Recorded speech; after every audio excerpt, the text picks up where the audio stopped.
এখন যে বিষয়টা দেখাবো, এখানে যে বিষয়টা হচ্ছে যে গ্রেপ্তার ব্যক্তির খালাস, অর্থাৎ এই 63 ধারা, যারা মেন বই সামনে খুলে নিয়ে বসে আছেন, আপনারা দেখেন ফৌজদারি কার্যবিধি 63 ধারা বলছে ব্যক্তি খালাস, বা এখানে আইনের মেন বই যেটা বলছে খালাস, তবে এখানে যে ডিসচার্জ অফ পার্সন অ্যাপ্রিহেন্ডেড, অ্যাপ্রিহেন্ডেড মানে যে যিনি অ্যারেস্টেড হলেন, ধৃত হলেন, ডিসচার্জ অফ পার্সন করলেন, তাকে অব্যাহতি দিলেন। কি পুলিশ যাকে গ্রেপ্তার করলো, নিজে পুলিশ গ্রেপ্তার করলে তাকে কি ছেড়ে দিবে? অবশ্যই তাকে জামিনের কপি দেখাইতে হবে, জামিন সাপেক্ষে জামিন নিবে।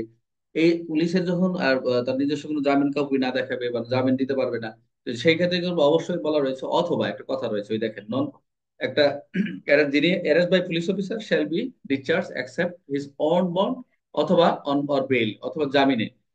ওই যে আরেকটা জিনিস বলছে under the special order of the magistrate, একটা কথা হচ্ছে যে ম্যাজিস্ট্রেটের বিশেষ আদেশ। স্পেশাল অর্ডারটা হচ্ছে বিশেষ আদেশ, সেই বিশেষ আদেশ ছাড়া কোনো ছাড়া যাবে না। আপনার ম্যাজিস্ট্রেটের আদেশ ছাড়া কখনো ছাড়া যাবে না। আপনি থানা এলাকায় ওসি ছাড়া যারা কাজ করেন, অবশ্যই ম্যাজিস্ট্রেটদের সাথে একটা কোঅর্ডিনেশন থাকে এবং কো রিলেশন থাকে, যেটা আর কি কি বলে এটা, ইন্টার রিলেশন, যে তাদের একটা সম্পর্ক থাকে, সবসময় সবসময় যোগাযোগ করে, স্যার এই এই ব্যাপারে এই একটা এই পাওয়া গেছে, এই সব সময় যোগাযোগ থাকে। তা অবশ্যই গ্রেপ্তারকৃত খালাস, অবশ্যই পুলিশ অফিসার কর্তৃক যে গ্রেপ্তার হয়েছে তাকে নিজের মুসলেক অথবা জামিনে অথবা কোনো ম্যাজিস্ট্রেটের বিষয়ে আদেশ ছাড়া ছাড়া যাবে না। যদিও হেডলাইনে বলেছে যে গ্রেপ্তারকৃত ব্যক্তির খালাস, আপনার হেডলাইন বা সূচি পড়ে দৌড় দিয়েন না, ভিতরে একটু ঢুকেন, ভিতরে একটু ঢুকেন দে ভিতরে কি কথা বলা রয়েছে। খালি আপনারা হেডলাইন পড়ে চলে যান, পরীক্ষা মেন বইয়ের বাইরে ভিতর থেকে প্রশ্ন আসে, তখন এমসিকিউ পারেন।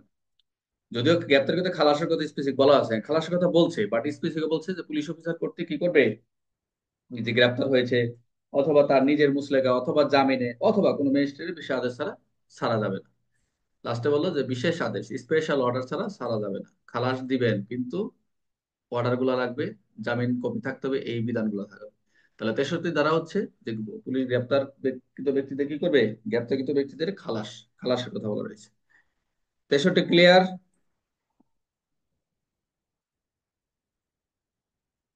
এখানে কি গ্রেপ্তার ব্যক্তির অব্যাহতি দানের পদ্ধতি কেন? হ্যাঁ, অব্যাহতি এটা বলতে পারো, অব্যাহতি দান প্রদান, হ্যাঁ বলতে পারো যে অব্যাহতি দিবে, এটা এর কানেক্টিং কি কি, এর শর্তগুলো কি কি কি কি বিষয় ধরেই যে অব্যাহতি দিবে, তারা অব্যাহতি তো আদালত দেবে, মামলায় অনেক সময় অব্যাহতি দেয়, মামলায় খারিজ দেয়, এগুলো আদালতের বিষয়। হ্যাঁ, অব্যাহতি উনি তো নিজের অব্যাহতি তো একটা বিষয়, অব্যাহতি আরেকটা বিষয় হচ্ছে যে মামলাটা চলমান থাকলে অব্যাহতি দেয়, মামলা ফাইনাল রিপোর্ট দেয়, এগুলো হ্যাঁ, হলো আলাদা বিষয়। ওইটা এটা ধৃত তিনটা ব্যক্তি। পদ্ধতি আর কি। হুম, তিনটা হুম, পদ্ধতি: রাইট। নিজের মুচলেকা, হুম, আর হলো গ্রেপ্তার নিজের জামিন, মুসলিম, আর অত ব্যক্তির জামিন, বিশেষ আদেশে। হ্যাঁ বিশেষ আদেশ, রাইট। হ্যাঁ, ঠিক। পিআর 317। আচ্ছা দিতে পারো, হ্যাঁ এটা স্যার এখানে লাগাই। কি ওসি বা এসপির কথা কি ছাড়া যাবে ধৃত ব্যক্তিকে? কেন ছাড়া যাবে না? যদি ও, তারা স্যাররা, সিনিয়র স্যাররা যদি আহ, তথ্যবহুল সঠিক কোনো কিছু থাকে, তারা যদি তাদের ওয়ে কাজ করে এই শর্তগুলো পরে, তাহলে ছাড়বে, অসুবিধা কি? কেন ছাড়বে না? অবশ্যই। এখন সবকিছু রিজনেবল থাকতে হবে এবং যৌক্তিক, এবং সেটা আইনানুগ হইতে হবে। হ্যাঁ, ঠিক আছে। তাহলে জি 63, স্যার, বুঝছি স্যার।